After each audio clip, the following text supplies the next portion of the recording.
राजकारण, शेती, शिक्षण आणि गावगाडा सगळ्या बातम्यांचं एकच ठिकाण, बीड युवा मत.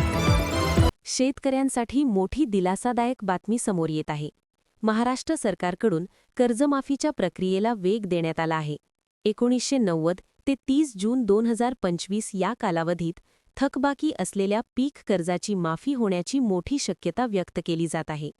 राज्यात सध्या 24,73,566 शेतकऱ्यांकडे तब्बल 35,477 कोटी रुपयांची थकबाकी आहे.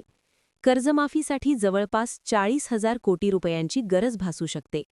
सरकारने बँकांना 15 फेब्रुवारी 2026 पर्यंत सर्व थकीत कर्जाची माहिती पोर्टलवर अपलोड करण्याचे आदेश दिले आहेत.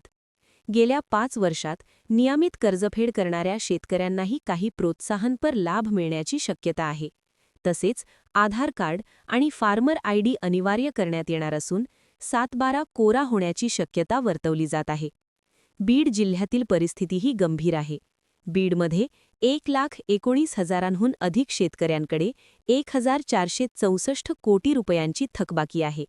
सोलापूर, पुणे, नाशिक, परभणी या जिल्ह्यांनंतर बीड सर्वाधिक प्रभावित जिल्ह्यांमध्ये आहे. दरम्यान सरकारने प्रवीण परदेशी यांच्या अध्यक्षतेखाली उच्चस्तरीय समिती नेमली असून एप्रिल 2026 पर्यंत अहवाल सादर होणार आहे. अंतिम निर्णय जून 2026 पूर्वी अपेक्षित आहे.